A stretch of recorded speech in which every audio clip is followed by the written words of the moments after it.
Hi, and welcome to an episode of Trip Around Multiverse with me, one of your hosts, Carl Charles, and my CY host. Chung. And we're just gonna have a general conversation before moving on to another topic. So, how are you today?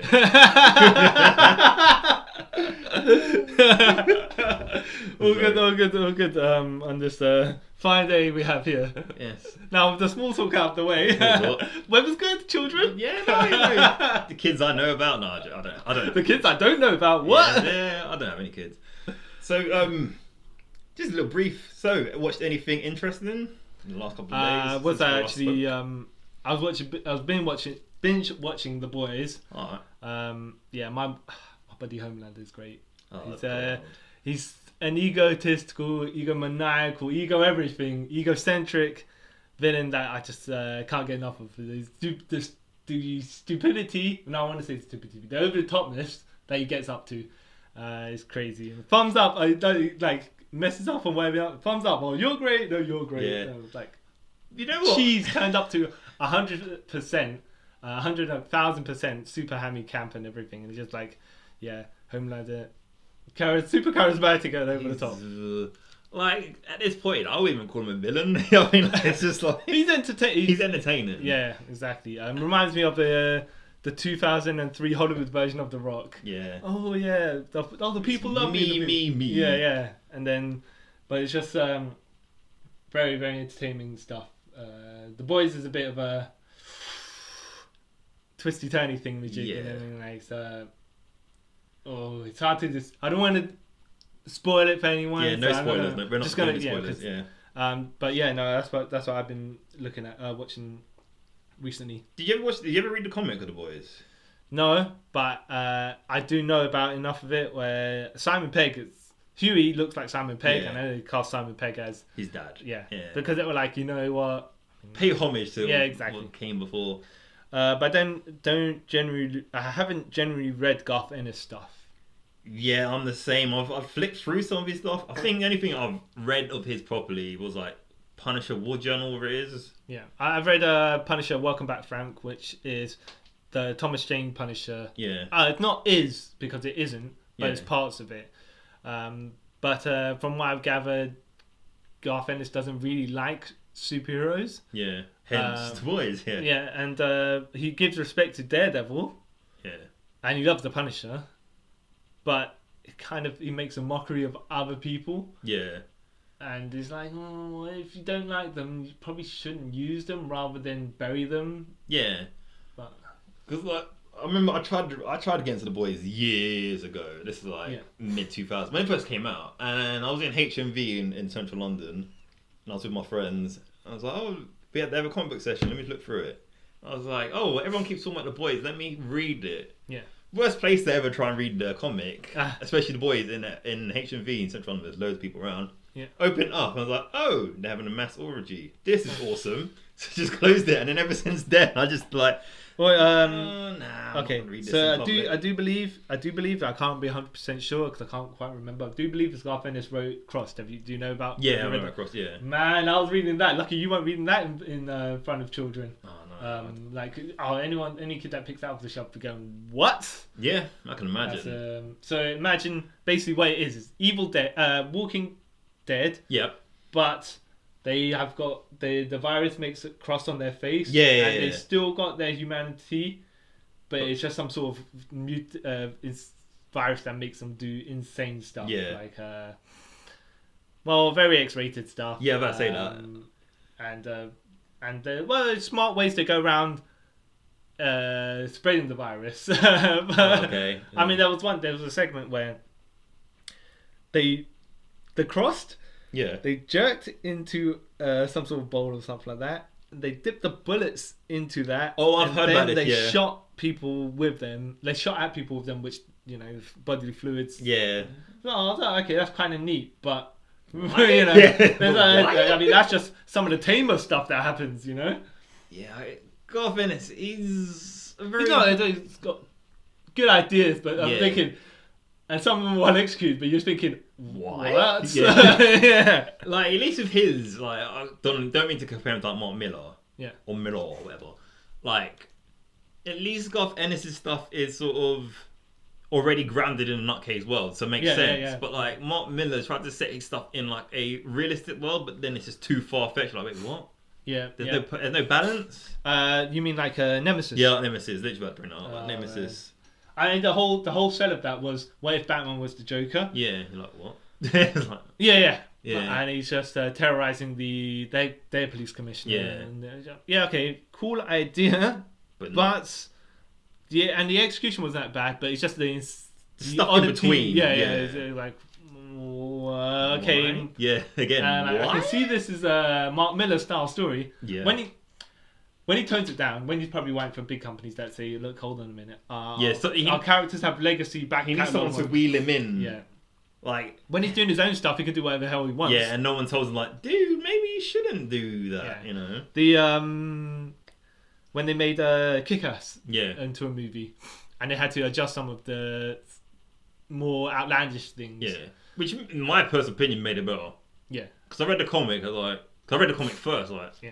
This just seemed pointless. Yeah, he's doing it for the sake of doing it. Yeah, then when I saw the film, like, this makes more sense. I get why they cut that stupid part out, because this is dumb. Not that saying that I'm a great writer and I had to do all this stuff, but like, you know, as a viewer, I tell you who took not necessarily crazy concepts, but Alan Moore, he did some good stuff with comics, that stuff that you want to thought to say happened in the character progress. Like, new ideas, fresh new ideas in an old comic book where he made Swamp Thing. Oh, spoiling the series for people that haven't. 30 years old at this point. No, not that series. The CW the well, it's cancelled. So no, but at the end, they still reveal. Basically, he never was Alex Holland. Alex Holland's consciousness went into a swamp, which then formed its own. Manifested its own body. Yeah. And I told my friend that before we got to the end of the series, because I was like, I was saying, what kind of happens? Like.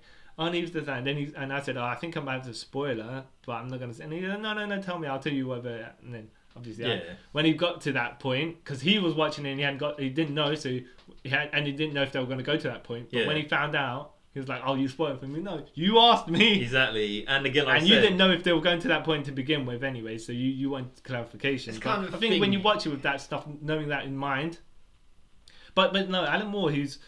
How he redid Swamp Thing, readjusted Swamp Thing, Miracle Man as well, where he was basically Captain Marvel ripoff. Yeah, really Captain Marvel Shazam ripoff, and then he basically they readjusted it to Marvel Man, Miracle Man, But then when he updated, it's like, oh, everything gone crazy. Yeah, but not to outlandish levels. Like no. Kid Miracle Man went nuts.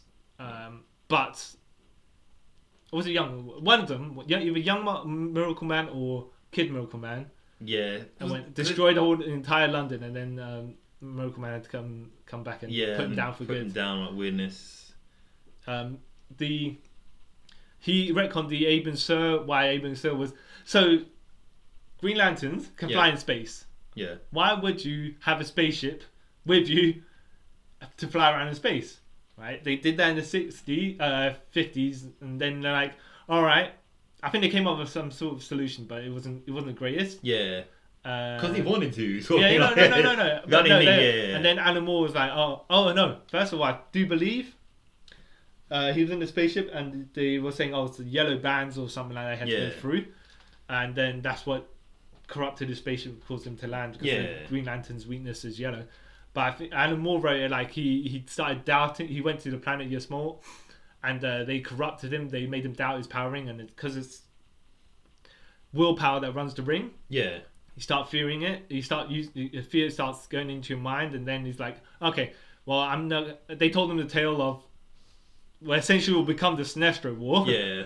But they told it was the Blackest Night, how the weapon of the Quad to destroy the world ranks Santon City, and how. The Daxamite Superman will fall as well. Daxamite Green Lantern will also fall. And then at the end of the story, like, of course, Aben says, like, I don't believe none of this stuff. And then at the end of the story, he's like, to his power battery, I think I need to charge you again. When's the last time I charged you? And then power battery's like, it's only been an hour even so. He goes, oh, I think my power's running. Maybe what's the harm in recharging it now? So then the seeds of doubt started getting there, and then that explains why he's in the spaceship. Exactly, in space. Though Jeff Johns expanded upon that in Green Lantern Secret Origin. But I like those retcons which make everything tidy up loose ends and make everything make more sense. Though some of them bring about a whole new set of problems. So many of those. Yeah. So, what do you think? Doomsday Clock. Have you read that? No, but I basically sort of know the premise of it. I need to read it. So there's essentially 2 Watchmen sequels out there because one of them's the Watchmen the series, and the other one's the Doomsday Clock, and they're not running in parallel to each. They alternate universe versions of everything. Yeah. So people are just saying, which is the better Watchmen sequel? Yeah. But actually, I haven't read any of those. I won't progress any further with. Because I want to. That's something I was going to read it when it first came out 2 years ago, but I've read sort of like synopsis, not spoiler heavy or anything. I'm like, how they sort of done it is cool, and I have no, because I was never really a huge fan of Watchmen anyway. Because I tried to read the book when I got back into comics, and because there's like pages literally of just like words, like, you know what, this is not for me in my simple mind, so I didn't bother carry on with it. So I just watched the movie. Yeah. Thought the movie was okay, you know. I actually, controversy here, but I prefer the movie's ending. Oh, everyone, because it ties into the whole Dr. Manhattan thing and the random octopus out of nowhere. I know it ties into the Black Freighter storyline, but no one's read that. Within the actual universe of the Watchmen, it's a bit of a random. Yeah, it's like, I get what you mean, because the explosion in the movie makes sense. You're like, oh, it's a blue explosion, Dr. Manhattan. Let's put 2 and 2 together. Yeah. But giant squid thing appears in New York, kills everything. Yeah, it's also explains why Dr. Manhattan would logically leave. It's like, okay, they framed me. Yeah. But how can you frame him with a Liz? He doesn't. I don't think they frame him as such. He's just like, humanity's just, they're all dicks. Let me leave. Yeah. Not like essentially that's not what his thought process was. But because like I said, the movie ending makes more sense in the long run. It makes more sense. Like, okay, that explains why he's buggered off, and you'll never see him again until he rebooted the DC universe. But yes, exactly. Not Barry. It was Dr. Manhattan because he hated everyone. I think. I don't actually know that. Don't hold me on that because I haven't read Doomsday Clock yet. Oh, have you got any signatures? Have you got any signed comics? Yeah, I've got quite a few. Did you actually go to get them signed, or did you? No, I've actually gone because I've gone to lots of events. When I worked in a comic store, they had issues that were signed by people. Yeah. Not physically at the store, but I think they purchased them that were already. Yeah. They're buying some back issues or whatever. They had people's signatures on it. But you actually got some legit signed. Yeah. Okay. Who have you got? Who's signed? What comic? If you remember. Actually, I do have one that's. But you go first. So I have got. I think I've got Batman #1 from New 52 signed by Scott Snyder, which I need to find. Hopefully I didn't get that away. What else was there? Got some 4 comics signed by Olivier Coipert. Oh yeah? Yeah. There's a lot I've got. Bloody hell. I've got one that I got from ages ago from a Comic-Con. I can't remember the title of it, but the guy drew a sketch, the boards. Yeah. The backing boards. Yeah. So the guy was also doing sketches. Yeah. So if you bought the thing, he'd sign it, and then he'd do a sketch on the backing board for you. Yeah. And I got one of them because I thought, it's cool.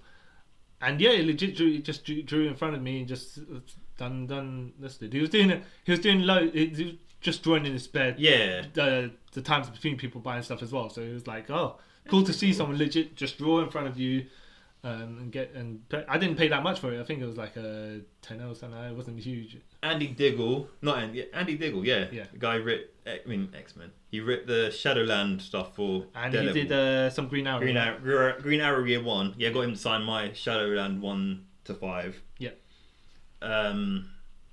Pretty sure I got Matt Faction to sign something of mine when I went to Leeds. Yeah. Did you pay to get them to sign it, or did you pay for the comic then get them to sign it? No, because I just had my own comics. I was brought from home, and a lot of these conventions. You just paid for. Not photo or anything like that. You Nah. paid just for the signature. Just for the signature. Okay.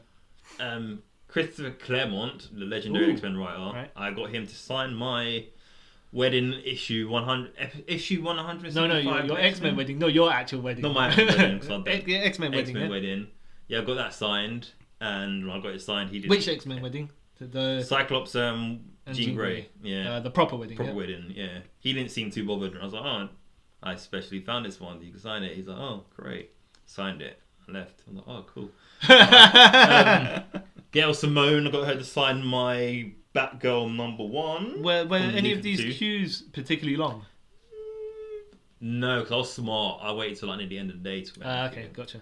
That's probably why he's signed so many. He's like, Yeah, at this point, I was like, I don't care. no, it's like, yeah, end of the day, let me. Yeah. But you can understand if you've been there signing. Yeah, queues. exactly. So fair enough. I tell you what, as well, the only other thing I've got signed is a picture of Christopher Daniels, the fallen angel wow. himself from Pro Wrestling. Yeah. 1PW, and because he was also Curry Man at that time. Yeah, Curry Man. Yeah, I got him to sign it Curry Man. Yeah. And then he signed it also Fallen Angel Christopher Daniels. That's That was awesome. pretty fun. Because I got these signed, but I got like pictures of them. I got a picture with Adam Copeland, Yeah.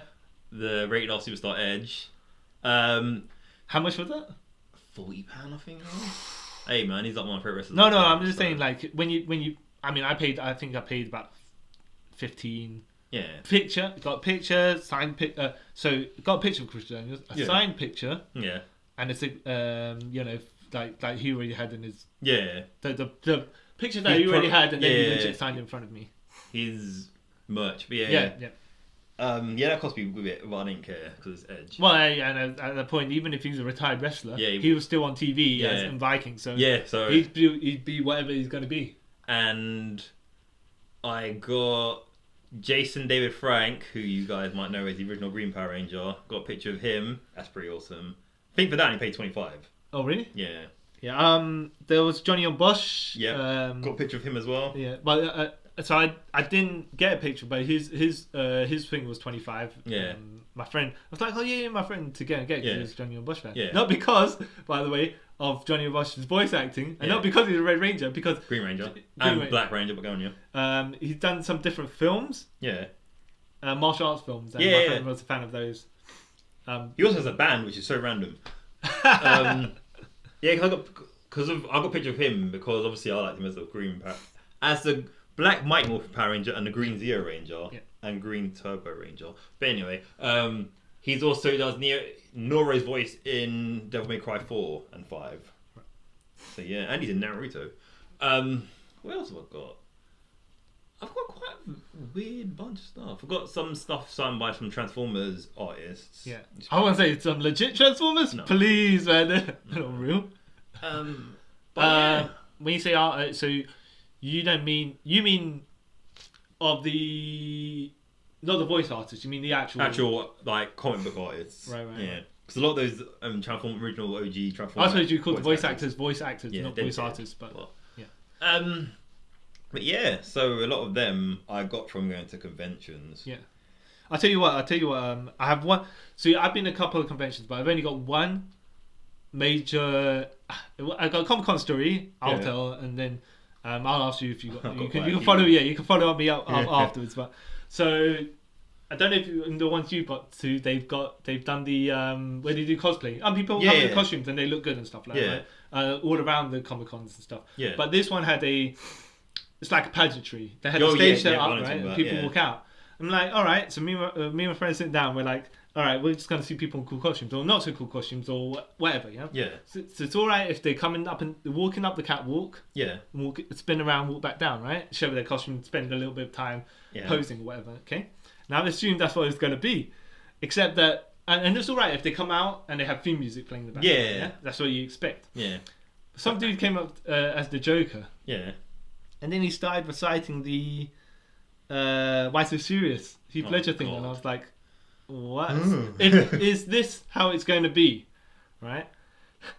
So, and then another lady came out, and she was Sansa Stark, and then they did the whole thing with, where she set the dogs on that guy, I forgot his name. I have no idea because I've never watched Game Oh, of okay, but Thrones. she had to. They played the thing in the background, Yeah. the voice, the YouTube clip. No, Yeah. they played it on the speakers because Yeah. the guy was behind the scenes playing on YouTube, whatever there's Yeah. song stuff like that. And she'd come out and then she had to lip sync what they were saying. I was like, oh my goodness, this is it's a bit cringe. I mean, coming out to your theme, if, for example, some dude was dressed in Undertaker. If you come out to Undertaker's theme music, walk around, Yeah. fine. If he tombstone someone, be like, Yeah. But it's like, oh no, you're reenacting scenes that don't do this to me. But it's like, it's not particularly necessary. Yeah. There was one. My friend told me, I didn't see this, but Batman vs Superman, right? Yeah. They do the guy was one dude dressed as Batman. He sat down on the chairs, and some dude dressed as Superman. And they enact the whole scene where the Batman crashed the car into Superman. Oh, wow. And then the you bleed bit, and I'm like, again, he pretends to rip the car off the invisible roof of the car, and Batman then stood up. I'm like, oh no. I mean, I just look. People put F in the costumes, right? Yeah. If you want to see them, and if it looks great, great. But I don't need to see a reenactment because that's not what I'm here at Comic-Con for. But there are some great costumes. However, it just kind of like you start cringing a little bit when But people... you know what? I feel more so for the people reenacting it. No, I mean, I don't know if they were doing it and they thought they didn't realize what they were going to be in for. But yeah, come out theme music for whatever is fine. I just really don't need to reenact a scene for me. Yeah. I'm not here to see you act. If you know what I mean, I was just like, oh no, don't. Yeah, it's like I thought it was just a comic cosplay competition, not a monologue. Yeah. But I saw there were some great costumes and not so great costumes. There was a tinfoil Iron Man. Yeah, I think I've seen There's a notorious. I didn't see this one, but you know the notorious Gundam box guy. You've seen the picture of him? Yeah. Just a dude in a cardboard box. It's Rick Gundam. Some people have made epic pictures of it though. That's great. That's one good thing that come out of it. But that's the only notable Comic-Con story that I have had. I have. Everything is like more straightforward. You know, the queues are massive and stuff like that. But you go around. Smelly, yeah. But you're saying I've had many because this goes back to like I want to say late 2000. So like I think I started going to like conventional stuff in like 2008, 2009 or whatever it was down at the MCM anime convention, whatever it is, comic book convention. Yeah. So I've had loads of weird like interactions and stories about them. Even with the people that are paid to go there. People that paid to go there. And the actual people, sellers, all that weird sort of stuff. Right. Because I remember one.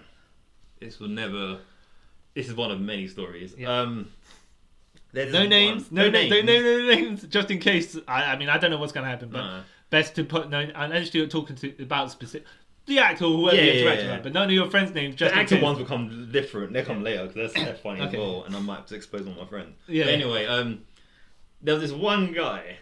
Like I'm into like Japanese pop and that stuff as well. Like just random songs. J-pop, K-pop. J-pop and that stuff. Yeah. Canto pop. And I remember like it was 3 years in a row that we went. No, not 3 years because they have it like twice a year. Yeah. So it was 3 times in a row.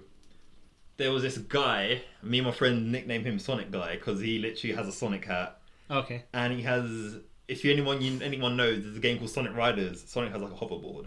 Don't understand why he has a hoverboard when he can run the speed of light. But anyway, and he would always be there.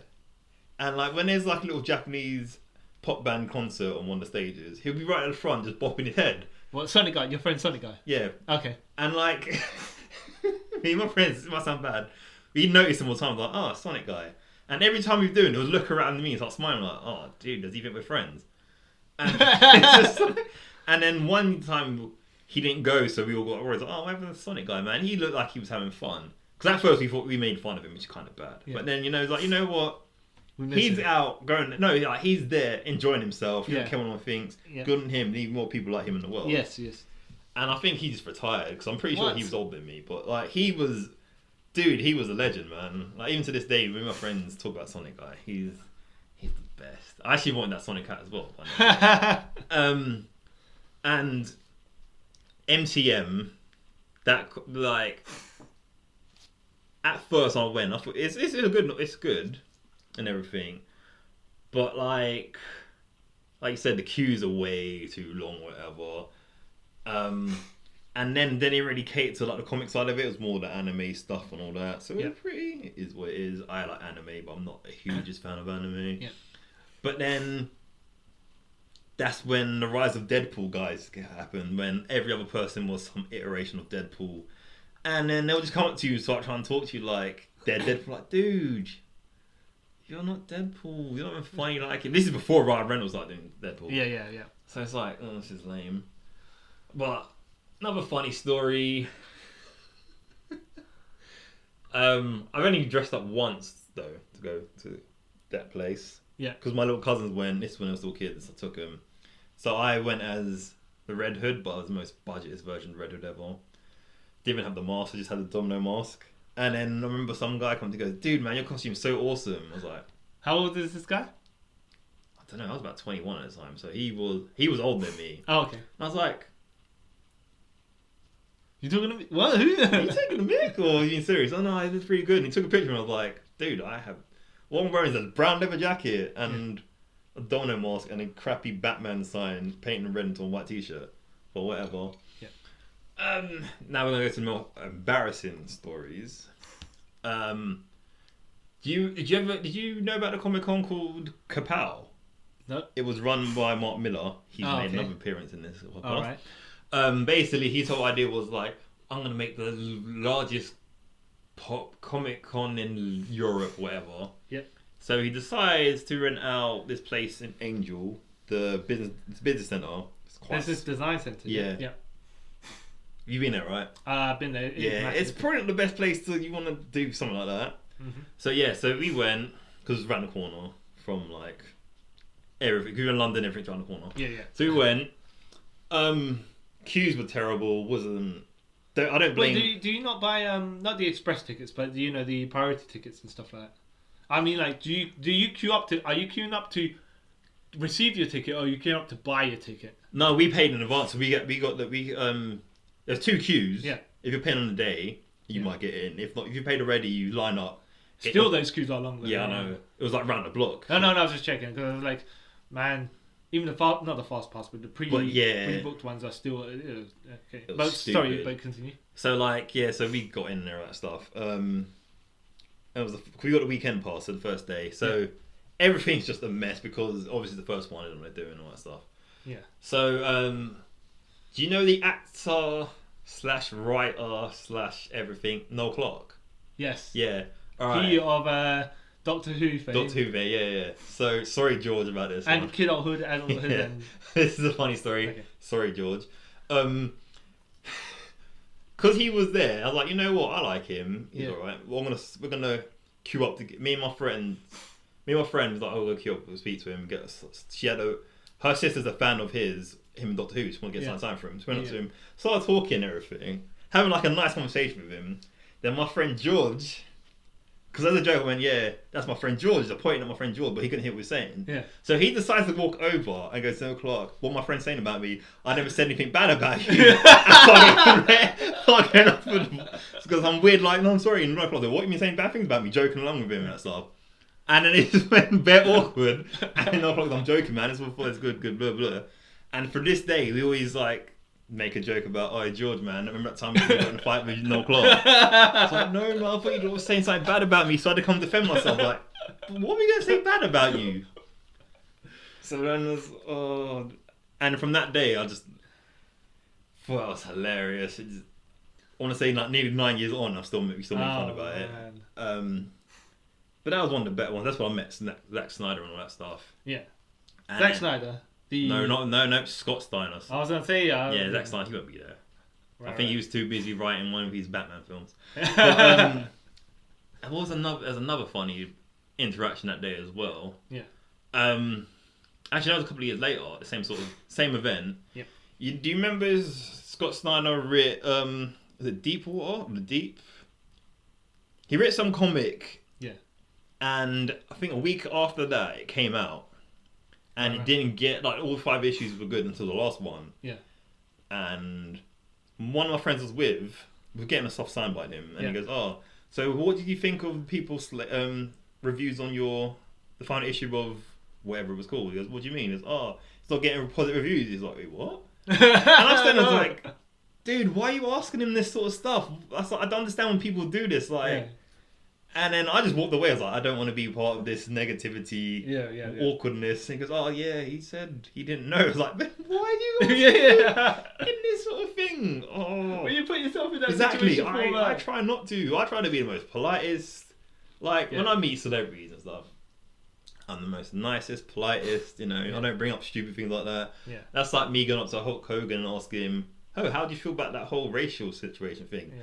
I wouldn't even do that. Plus, I'm not going to speak to him, because obviously I am. But you know, like, you kind of just keep it brief and be nice. If they want to carry on a conversation like no o'clock, you carry it on. Yeah. Be very friendly with them and that stuff.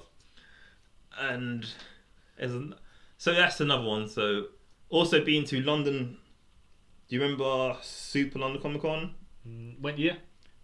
I think it was 2013 and 14. Right. It was in Excel as well. I've been to some, but I think mostly the MGM and some in Excel House. But I you don't keep a track of them specifically unless something happens. That you remember. You know, nothing has happened in my mind that's too significant other than the cosplay story, and you're like, but that one, that's when Superior Spider-Man was going on as well. Yep. And me and my friends, a group of people I came to become friends with through Twitter and stuff, comic book friends.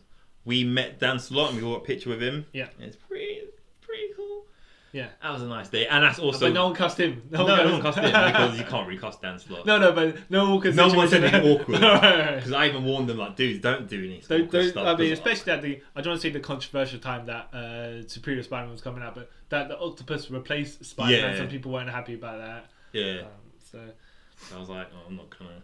Yeah. And that's when also we sat on a panel with the late great Stan Lee, who's probably one of the best storytellers of all time because he just seems so like happy and genuine. You know what you mean, like when he's telling stories on the microphone. Yeah, when he's telling story on the microphone. Because I was going to say, when you read the old 60s stories now, they're a bit... No, I don't, but they are a bit jive and groovy. Yeah, you know? They're products of their time. No, but they are good, well-told stories. Yeah. Nowadays, it takes, I don't know, 6 issues to tell something. Man told the story of Amazing Spider-Man in 15 pages. Yeah. And then Bendis took 6 issues to write an Ultimate Spider-Man. Not cussing. But yeah, I know what you mean. You know, I'm different saying time. But yeah. But yeah, like he's just like, you're sitting there like, oh... I wish he was my grandpa. Like, this is how it cool. is. Like, he's a cool, charismatic. I want to say he was a cool, charismatic cat because but groovy cat. Yeah, it was pretty cool. But Well, okay. So let me ask you because I mentioned my wrestling interaction with Christopher Daniels. Yeah. And that's the only I think wrestling interaction I've had buying stuff like that. From. So but you've been to many wrestling events. Yeah, I've had pretty. Before you get into that, I just want to say, so the only major I've been to a small time wrestling events, but because I go wrestling, I mainly watch the live wrestling shows from the guys who I train with. Yeah. So there's nothing. I want to say, there's nothing major that happened in there, but you know, it's not like you're meeting a guy that's been abroad and been in the major companies and stuff like that. So you. Okay. You have? I have. Many a time. Many a times. I've been to WrestleMania 31, which is which is the best WrestleMania of all time. I'd argue 19 myself, but some people would say 17. Yeah, but they weren't there. Where else have I've been to that? NXT house shows when I was in California. But no, anything notable happened to you at WrestleMania? Like, did you go WrestleMania 31 first, as you mentioned it? Yeah. Did anything like? Oh yeah, I was going to get to that. There's lots. That weekend was pretty interesting. Also, but you're talking about the NXT that also happened. All right, so you're taking the whole story in one. Yeah. Sorry, go. So like, it was in San Jose, California. Me and my brother went, and we were staying. A lot of the wrestlers were staying in hotels near us as well. Oh, nice. So, like, one day, it was the day of, they had a house show at the university up the road. Yeah. So me and brother just walk around San Jose, went to go to Tesco, their equivalent of, like, Tesco's or whatever. Yeah. And was walking back, and then we walked past Enzo More, or Enzo. Yeah. Big Cass, or I can't remember what his new name is. Cass XL? At Cass XL, and the bastard Neville, or Park. Yeah. And like, it was like, oh snap, should we go and talk to them? So we walked past, like, he's going to talk to him. So we started talking to Park, and it's like, hey, how you boys doing? And he realised we're from England as well, so we had a little conversation, and that's like really nice. Got a picture as well. Yeah. And then Enzo come over. And this is why I've always liked Enzo, even when his all allegations come around. Because he's actually legit a friendly guy. He came over and goes, how you boys doing? Blah, blah, blah. He's talking to us for ages, isn't it? He goes, oh, you boys should come to the house shop, the road, because we didn't know. He goes, what? Yeah. If you get tickets, come, it'd be great. So like, you know what? From that day on. Right there. Yeah, from that day on. And even shook our hands, all that stuff, yeah. I was like, even though we should have got a picture of him, but we forgot at that time. So like, actually no, he took the picture of us with Neville. Yeah. Because he comes and goes, yeah, take the picture, boys. Like, yeah, cool, man, you're great. But even though Kaz was just in the corner, across the road, just mean mugging, not much, but just like, it's like, why'd I have to be here sort of thing. So that's why, you know, had to give respect to my boy Park, you know, up from Newcastle and Enzo. And then during WrestleMania weekend, we had the access pass to go to Access. Met Dolph Ziggler, got a picture with him, great guy. Because I was wearing his t-shirt. He goes, oh, your t-shirt's great. My brother's wearing something because he's wasn't all that. And then that's when I realised I'm actually 6 foot as well. Because I was like, oh, he's 6 foot, I'm 6 foot. So cool. And we even did the Predator handshake, which was awesome. And he actually spoke to us. Because a lot of them just like, oh yeah, take a picture, I'll go. He actually spoke to us about good for like 2 minutes. And also, the legend known as Goldust. He's amazing. Like, we was in the queue waiting to go. And like, his time was running out, so he was like, because there's a queue, you get to his table and he signs, he goes, you know what, I'm going to go around to each person and then talk to him. So he came up to us, he took a picture of us, he started talking to us and everything. And I was like, this is why Goldust is amazing. And he's, from that day, he's become like one of my top 5 wrestlers because of like the personal interaction. Then the Boogeyman, he was really weird. He came up to us and said, yeah, man. Well, wait, was he the Boogeyman in character? Yeah, he was in character. These interactions didn't seem like they were in character. You're saying Boogeyman stayed in character? He was in character. Okay. Right. And he was like, yeah. I have to laugh if Goldust went up to you and then when you got the picture, he started moving his hands up. If he did that, I would have went with him. Oh. we were like, but yeah. So he was he in Goldust makeup? Or yeah, he was Goldust makeup. Yeah, it was full up, right? Yeah. Not like he was just ordinary Dustin Runnels. No, he was actually gold. I mean, like, if he was Dustin Runnels in the suit, that's still fine. I mean, but he put everything on. Okay. And then sorry, you were saying the Boogeyman? Yeah, Boogeyman come up to us and he was like, yeah, man, if you can, tweet out about me, man. Try and get the army back, man. We've got to look after the black people, man. I was like, alright. Cool. Alright, you made it. Okay, so I get where you're coming from. You made this interaction very awkward for me. Thank you, bye. So, and I've got to ask, he just... Because you and your brother are black, is that the only reason you think he went up to you? Because he didn't start going to any other white people. No, I think it's probably white as anything. But we had to go to the table to get him to sign it. Like, but with Goldust, like I say, he came around and spoke to him. Oh no, I'm just saying that is awkward because he's like, oh, okay, it's a colour thing now. Yeah, like, dude, man. I'm just gonna, like, I'm walking away now. But yeah, and then it was. I would say if you ever get a chance, go to WrestleMania. Wait, can you just tell me the price? Do you remember offhand how much you paid for? Did you pay to enter that and then the signatures for free? Or did you have to pay for the signatures on the? No, because you paid for we got the all access pass, the package. So we got the hotel, the Hall of Fame, WrestleMania, and the Raw after WrestleMania ticket. You get that part of it, and then you get part of the access as well. Yeah. So everything in access, like ticket, signatures and stuff, is free. Okay. Only if you want, say, for example, a John Cena signature and picture, whatever, then you got to pay extra, or whatever. Oh, okay, right. Do you mind saying how much this entire package was? Or you're gonna say too much, and you're like, it wasn't that much. I think it was $500 each. Oh, that's not too bad. Yeah, no, it wasn't that much. For the entire thing. Yeah. Hotels and whatnot. Yeah. But but you got to remember, this was like 2005. I mean, 2015 when. Inflation... but you're not including flights. Flights. That was. okay. Yeah, not including flights. And you're not including expenditures as well. Yeah, no. Okay, that's fine. So yeah, was I going with that? Yeah, I would say go to WrestleMania. It's amazing. The atmosphere is awesome. I'll tell you what. I do want to go. I know you have gone. I do want to go to a Wrestle Kingdom. Yeah. Wrestle Kingdom is amazing. But I don't know if I'll go now, because my friends. Oh, you probably know this time. Yeah, we'll go. Oh, it can't now. Yeah. Because that didn't cost me that. To be fair, that didn't cost that much. The tickets for Wrestle Kingdom wasn't actually that much. Yeah. Sadly, I didn't actually get to meet any.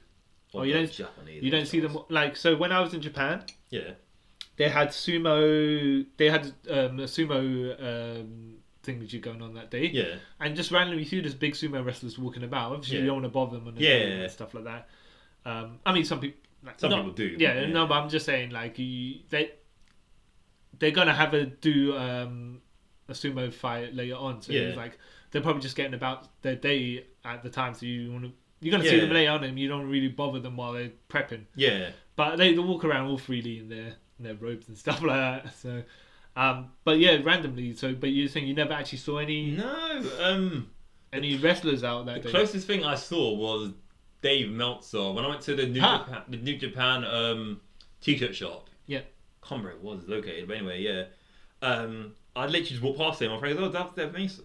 Dave Meltzer. I was like, "Oh, okay." And that was literally my like enthusiasm of that. But yeah, but I've noticed as well, like in Japan and stuff. Even if they were walking around, no one would bother them unless they're like Western, because we're all rude. Yeah. Because. Well, I don't say specific polite society, but it's just, I guess they're. I don't know. We just didn't see people do it. Doesn't mean that they don't do it. Yeah. But I think they would be more polite about it as well if they was, because like when you see wrestling interactions gone wrong, people just joke to them. Like I said, I've always been nice to every person I've ever met. There's someone else, I'm trying to remember. There's another wrestler I've met. Yeah. But I've walked past so it was one PW show. Yeah. I've walked past AJ Styles before where I didn't know it was him. Yeah. Because he had his head down. Oh, he came back from McDonald's across the road actually. But he had his head down, his hood up, and he was walking by just to get back into the locker room, whatever it was. But he's like, oh, that was AJ Styles. But I don't see he kept it incognito. It was just kind of just trying to get from one place to another. And it's like, until he walked by, until someone was pointing out. There was I went to a TNA show. Yeah. And Chris Sabin, Alex Shelley, and Sanjay Dutt were getting a smoothie in the hotel lobby. Yeah. And some people were like, "Oh, we see them," and you're like, "Okay, but they're gonna do the show later on." Some people asked for a signature, and they're like, "Yeah, I'll sign your thing." I think some dude got a napkin and they signed it, but it's like, let me give my order first. Yeah. And then we'll come back, take picture. We'll not come back, but yeah, give the guy my order. Then you can do what you got to do. Yeah, exactly. I've never seen I know there are stories of bad interaction. Yeah. I currently haven't seen any. Not to say that that happened, but I think they tend to be more polite because they know people are looking at them and they bad word of mouth or whatever. Yeah. But that's not to say if someone is rude or they're clearly in the middle of something, you're just going to pop in there. Yeah. They do kind of have, if you're asking someone for something, you got to expect them to be able to say no, and you don't get offended. Yeah, exactly. Because I remember, it was even when I was in California at the time. Another time we saw Simon Gotch and Aiden English. Yeah. And it was in the same supermarket as us. So they're too busy. I don't want to harass them, whatever. So you got to have that mutual respect. Even I've bumped into lots of famous people in Central London and stuff but I've never thought hey, let me be a jerk and go and talk to them. I actually have never. When I've seen famous people around, I've never actually said, "Oh, can I take a picture of you?" You just kind of, if they catch your eye line, you just nod in acknowledgement, like, "Oh yeah, I see you." Yeah. And then kind of move on. It's not to say, "Oh, I don't know who you are. Why you looking at me?" Thing. It's just like, I know who you are. You're a normal person as well. Yeah, you're in the middle of your day. Yeah. I'm not gonna do anything. Not gonna ask for a picture, even though you made eye contact with me. Yeah. And it's not like they're sending a telepathic message going, "Please recognize me, please. And take a picture of me." But to be fair though, I've seen that. I've seen people do famous person do that, because I remember years ago. This is nothing to do with wrestling comments or whatever. Yeah. One of my friends worked in Selfridges, and it's someone from a boy band at the time. I don't even know. This was 2005 or what it was. And you can tell he wanted people to know who he was, right? Because he just kept on walking past. It's a low tier boy band. It was one of the boy bands. That's from don't want to say McFly or something, or they were around when X Factor and that stuff, and they kept walking by, just doing weird things. Like, why do you want attention? They even like slid down the escalator. I was like, just being a dick, dude. Why are you doing that? And like at the same couple of weeks later, like I was coming out of Selfridges, and I held the door open for a woman, not to realise it was Sharon Osbourne. So, thank you, Dom. Like, oh, all right, thanks. And then I realised, like, oh snap, that's cool. Yeah. You know, like we said, I'm gonna go my way to like make her. Plus, she had bodyguards to probably beat the crap. I mean, it's just got to be cool when it comes to these sort of interactions with like people in general. Yeah. Well, I gotta say, so I go wrestling. So sometimes the wrestler.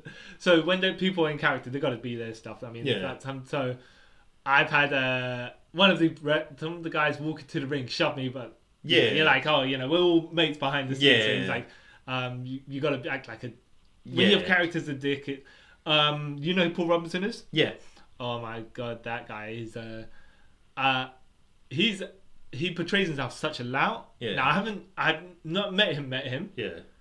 But I've seen him when he's toned it down. Yeah. And he's just like ordinary, like, but it just comes like in his jeans and stuff like that, and he's in your face and he's spitting and everything like that and effing and blood. Actually, one time he was because he loves his character swears so much. Yeah. And there was one time it was a children's show. Yeah. And he was in it. And he started, I think in his mind, he was just going to start effing and blinding everything. Yeah. But then he must have saw someone in the crowd and realised, I can't do the F word. He just started, he's doing his exact stuff that he would usually do. Just like, you know, when the people that, little big men, but when they're talking and they just thrust their heads forward every word. Yeah. Like back and forth, like a proper like a guy who's going to fight you. But he just swapped out every F word for like not even damn or something like that, but just kind of minded. I'd still added to how bad he was, like as a mean character. Yeah. But he just had to tone it down and swap everything out, and it didn't even.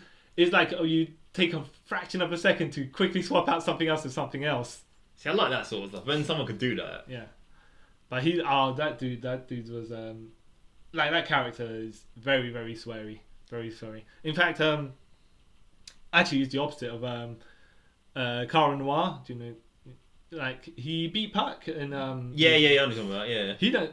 His character says nothing, but he acts like a mime. Yeah. And he does it really well. He comes out to Swan Lake, but he is like, how do you manage to get everything that you need to do without using words? Yeah, exactly. So that's a skill unto itself. I'm just saying, especially live shows, when you're like, when you think, okay, cheap heat, mouth off at the crowd, and this guy doesn't need to do it. I'm like, well, that's something there. That's perfection, right? Yeah, yeah. But I have seen some of the guys that I've trained with go work at Rev Pro shows. Yeah. But they were cool. I've got no major stories because obviously you don't go behind. I'm there as a viewer, not going behind the scenes. Yeah. So, I've been to one of the Will Ospreay's organisation, the organisation he used to have. Okay. Yeah, and I should know it because I go with some of the guys that go there, but it's just escaped my mind at the moment. Because I have been to NXT TakeOver London, which was at Wembley or Arena, not stadium. It's the arena next door. Yeah, and that was the first NXT thing in the UK, and that was amazing. That's when Finn Balor came out with the Jack the Ripper chainsaw thing. That was amazing. And Sami Zayn made his return, which they didn't show because it was like a dark match thing. Right. And that's when the Revival, who are also known now as FTR, Fight the Revolution, whatever it's called, they did the first ever top rope shatter machine. Right. And it looked disgusting. Who they do on? Enzo. Oh, okay. Again, people say Enzo can't do this. He can't. No, but he can sell amazing. What I've seen about from the critiques of Enzo, people are saying. So there was one time he tried to get thrown over the top rope, except that he didn't go over. Yeah. What he did was he come back in, but then he just threw himself back out. Yeah. It's like, no, what you should have done is maybe get back up and then give the guys like the signal to close. You Yeah. know he's meant to go out, so the guy Yeah. would have run the clothesline. But if you're holding on still because he didn't go out, at least it gives him something to come back to. Yeah. But you don't go out and then you throw yourself out. That's pretty obvious how. Yeah. That's two tangos or thing. But yeah. Yeah. Because that relies on the other person getting to know that you're to knock them out, and they might have gone to something else at that point. But you shouldn't throw yourself out because that's just too obvious. Yeah, it's like, and you know, when Oscar destroyed Emma, if I remember correctly, or Dana Brooke, one of the blonde girls. it was that's when I was like, Oscar's amazing. Oscar's a you know, have you seen her channel, Kana Chen TV? I follow on Instagram and it just says little clips of it. It's the most random thing. Yeah. Well, I love it. You know, that's what. Okay, this is what the critique that I've been like. Basically, you know, your character on screen and yourself don't need to be the same completely, and she's completely different off screen than she's on screen. I don't want to say she's a cutesy Japanese lady, you know, like but on screen she like the first incarnation, when she came to WWE, she'll murder you. And the second incarnation now, which the green paint and stuff is like, crazy. It's like some sort of over the top wackiness. Like she's crazy, but she still murder you, sort of thing. So it's not as like far removed as like the first one. Like. But it's great. It's actually just funny because I've trained with Cassius the Neon Explosion. And as far removed as some of these characters are on screen, Cassius is. I was talking to my friend and we watched a match with Cassius in it, and then if we say Cassius the Neon Explosion, the character is not a 10. He was asking me, the man himself, what is he like out of the ring? I'm like, he's probably still an 8 actually. It's like, his personality is his personality. Yeah, it's just. Well, he's not actually that far removed, but some people are completely removed. Yeah. So. Sometimes, like, depends on the person. Sometimes a good thing, sometimes a bad thing. You know what I mean? But if it works for you, go for it. You know what I mean? Like, if I was a wrestler, I've trained. Yeah. I would probably make my character like slightly different to who I am in real life. Not too much, but like. But that's like I don't want to say Steve Austin off screen and on screen. Yeah. The most closest guy probably off screen and on screen is Bret Hart. About to say that, yeah. He's the same both ways it seems. Yeah. And Daniel Bryan as well. Yeah. I think he's like low key as much as possible, but he's like, you know, nice cool guy. That's actually I think why he got so popular as well. Because he's relatable, isn't it? Yeah. Like even like with CM Punk, like, you know, I'm pretty sure him and CM Punk and Phil Brooks is exactly the same person, but one's more jerky than the other. No offense to CM Punk, I like CM Punk as a person, but like, you know what I mean. One's probably more in your face than the other, and you don't know which way it goes. Yeah, you don't know which way it goes. Yeah. Right. I see. Have you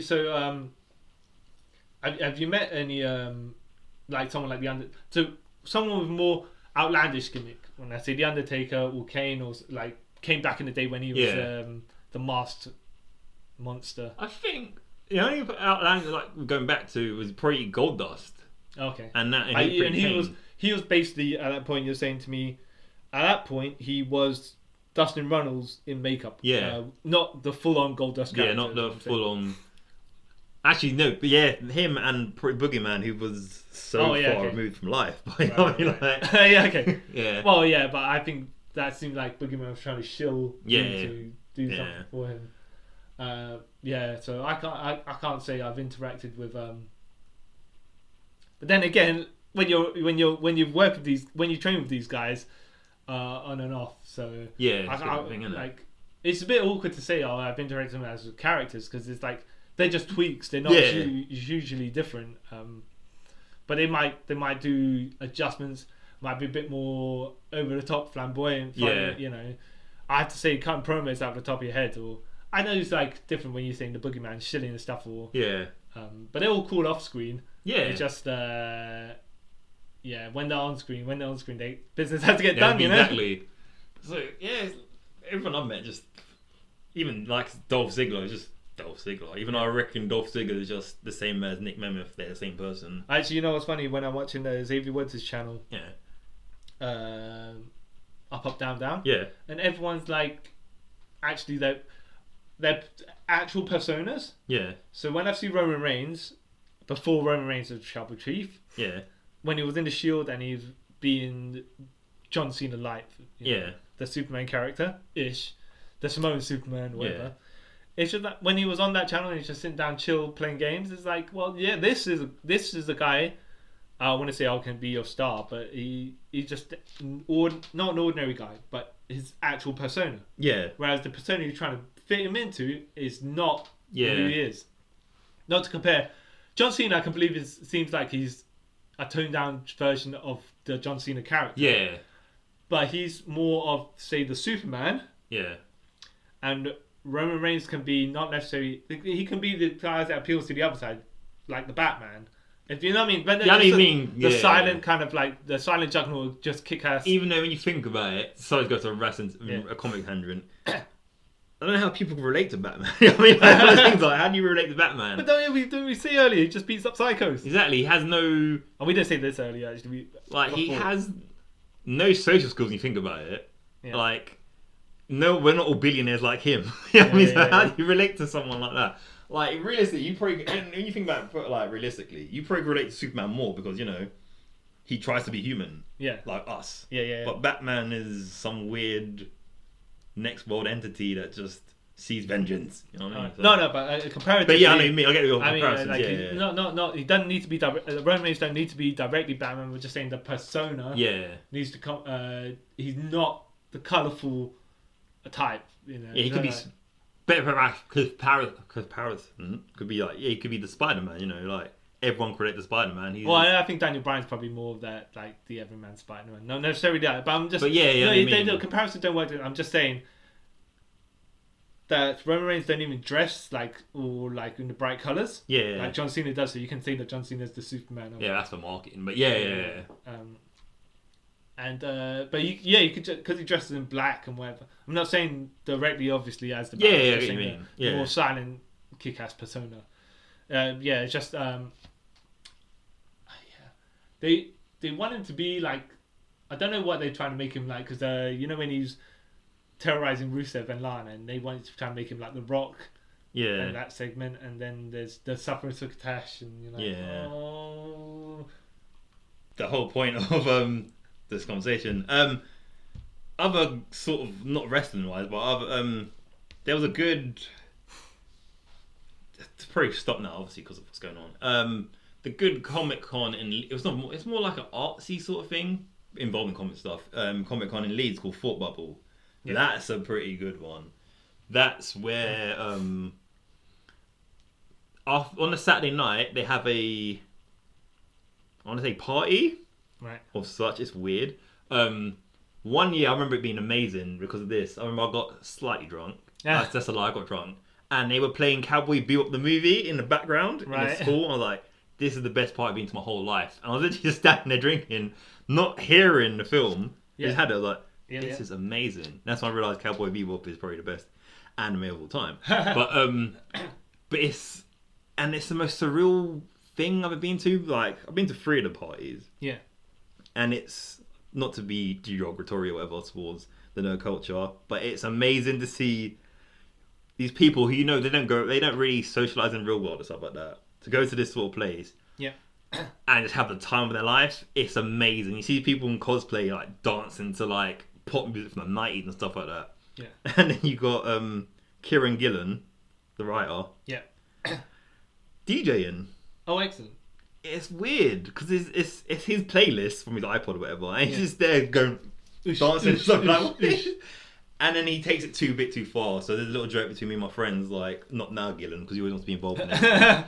And the only thing annoyed me, the last time I went, I came an hour late with all my friends. Yeah. No, we left early, sorry. And then this was about 2:00.